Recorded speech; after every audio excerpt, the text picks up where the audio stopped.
Chapter 5, Parenting. In this chapter, I talk about building confidence in kids and colleagues, why I don't care if you're rich or poor, and why parents shouldn't be afraid of social media. Parenting, like family businesses, is an intensely personal topic. How we parent depends so much on things that are unique to us, from our financial situation, to our partners, to our family dynamics.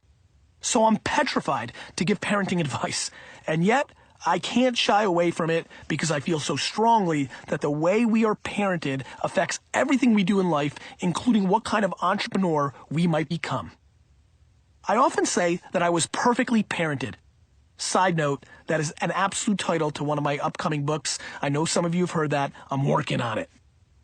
I truly believe that the way I was raised has everything to do with how I achieved my success. I know how it feels to be the kid who marches to his own drum. I'm incredibly fortunate that I was born to parents who not only let me do that, but also encouraged me to do more of it. I observed how they instilled in me qualities that make me the man as well as the businessman I am today, and I'm passionate about their execution and would love to see it replicated everywhere. I feel like I have something valuable to say to anyone raising a potential entrepreneur or interested in helping shape and guide the next generation of industry leaders. You should only take the advice of entrepreneurs or business people who have actually built businesses, not people who have just talked about it. So the best people to turn to for parenting advice are probably people who have seen a few more cycles than I have with grown kids. However, I work with a lot of young people who tell me their stories, and I know the pressures and concerns they and their parents have had as they started their entrepreneurial journeys. I've spoken to a lot of parents about what I do and the world I do it in. I have perspectives that could ease a lot of people's concerns about what the future holds for our kids. I realize it's just one man's point of view, but from where I'm sitting, it's looking good. Hey guys, this is Andy Dunn. I'm so excited to be asking the next batch of questions for the AskGaryVee book. As Gary's friend from Bonobos and his future life coach, I hope I do a good job with the reading.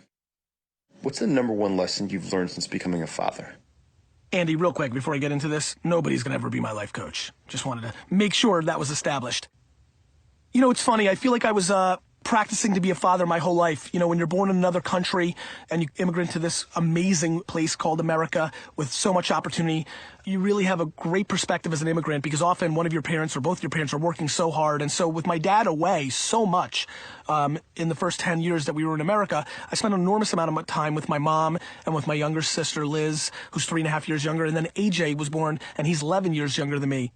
I was always very much a leader. I was always kind of the guy that looked out for everybody else. I have a lot of EQ, emotional intelligence, so it made me very kind of motherly in my fatherly kind of journey. And so by having a brother who was 7 when I was 18 and already a businessman and things of that nature, I always kind of looked at AJ as my half-brother, half-child. And so by the time Misha was born, I was really there. And so the only thing it really taught me was when you have that kind of love for this thing, this creature, this person that comes into the world that's your own, it just reminds me how scared, honestly, that's really what it is. It reminds me how scared I am to have anything happen to somebody that I love. And the truth is, I'm very close to my parents. Given that our journey from the old country, given that they're only 20 years older than me, I probably am a minority of somebody who can easily say right now that there's not a big distance between the way I love my parents and I love my kids.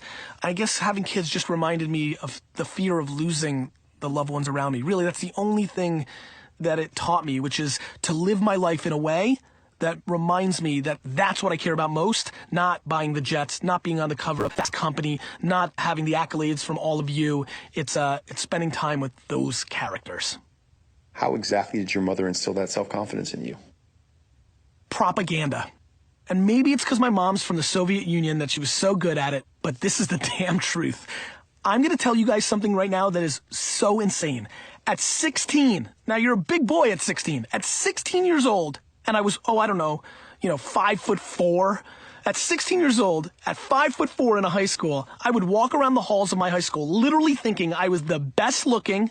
And by the way, I didn't have the hottest girlfriends or any, but I was the best looking, I was the smartest, and this is just how I lived life. My mom said it to me so many goddamn times that eventually I just believed it. And what she also did, which was super smart, was she exaggerated my accomplishments of selling stuff. and being a good brother and a good kid and not smoking and drinking. Like, she exaggerated those things. And the things I was doing poorly, school and other things, she made me understand that that wasn't okay. She kept me respectful to it so I wasn't dissing my teachers, but she didn't dwell on it. I have so many friends right now where I see parents dwelling on the insecurities and shortcomings of their children, and it makes my heart cry. Please, you can decide what you want to focus on. My mother decided to focus on all the good things I did in the world instead of the bad. Shark Tank's Barbara Corcoran doesn't invest in, quote, rich kids, end quote, businesses. How do you feel about entrepreneurs from privilege? For a long time, I was with Barbara on this one. I really was. You only go by your experiences. Plus, I was rooting for myself, right? I wasn't a rich kid, so it was a fun narrative to be like, see, I stuck it to all of you that went to Harvard, right? It was a fun narrative, but the truth is, I can't be emotional about this. And what I've learned in the last 7 to 10 years is there's a lot of entrepreneurs that I can think of that grew up quite wealthy and quite privileged and are as hungry and as on fire as many others that came up with nothing. Now, do I think by percentage, people that grew up with nothing that have entrepreneur DNA have that extra fight and grip? I do. I do. I think there's they're just trying to establish that base that a rich kid already had, and so they're valuing different things. I even think at times that some of the luxuries that I now have taken some of the fire out of my belly, though I'm really trying to work against that. And so I would say that I'm very comfortable investing in rich kids and have seen plenty of poor kids not have the makeup to be a successful entrepreneur. And so I don't agree anymore, but I would be lying if I didn't say that that's a recent phenomenon for me, only as of the last 3 to 5 years. I'm curious to know your thoughts on tech consumption by young children. I know I'm in the minority of this, and this is going to be one of the few places where I think people are going to rewind and listen to this again, because I know I'm in a very small minority of this. I think it's good, and I think kids should spend more time on technology. I think the kids of America and the world should spend more time in front of screens. And I know every single parent that I know right now vehemently disagrees with me. They're trying to pull away the iPad at every moment. They're sad that they're on the phone. Yet, by the way, as a side note, anytime they need their kids to shut up, they throw those iPads at them like it's the cure to all the problems in the world.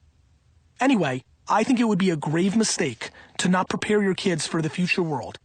If you truly believe that screens are going away, or that technology is miraculously, for the first time ever, going to stop and we're going to go back to the written word or drawing in caves, or that life is going to be more simple, you're out of your mind. And so, just like I wasn't supposed to play with video games as a kid because it was going to ruin me, or just like you weren't supposed to watch TV for 7 hours a day because you were going to be a blob, you can say anything you want, but the world is going in one direction. And I think holding back your child from the skills that are going to be their day in and day out life needs to be thought about a little bit more than we're doing now. This is evolution, my friends. Every time this happens, the outcome is very similar, which is parents think one thing because I have a news alert. Let me help you with this. Psst.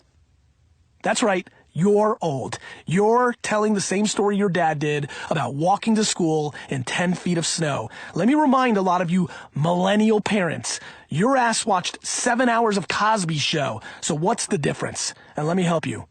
Nothing. In the future, how are you going to treat social media with your children? Well, first and foremost, this is not a dictatorship, unfortunately, like my business is. I've got a real equal partner. And I'd have to even say, given the fact that she has more context on the kids by spending more time, I almost have to defer, which really... Anyway, here's a couple things.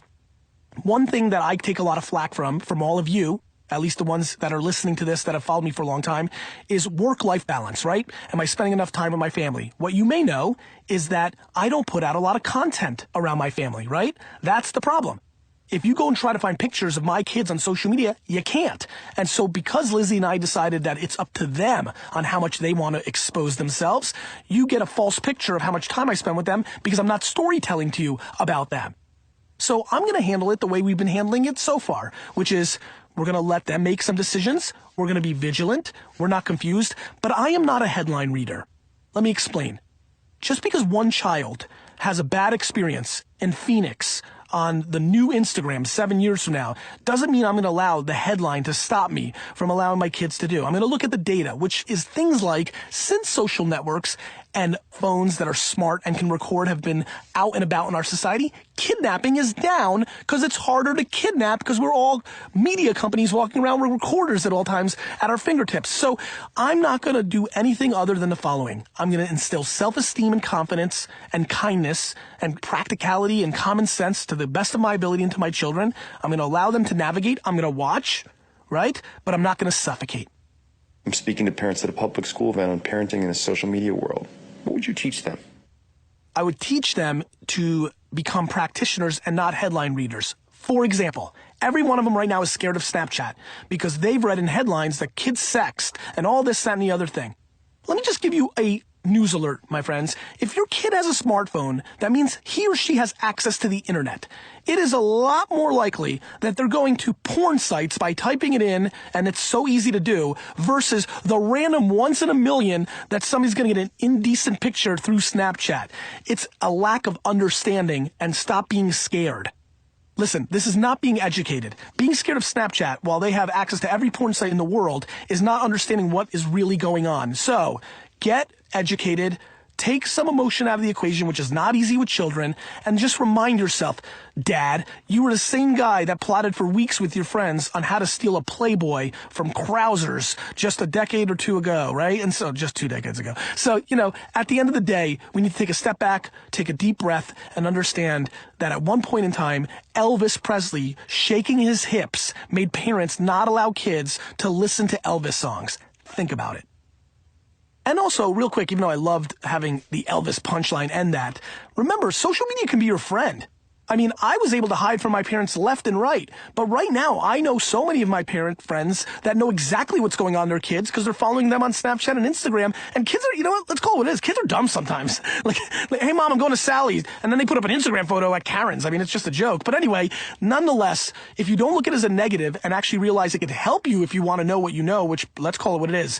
For a lot of you micromanagement parents, you want to know everything. And guess what? Social media is probably your best asset.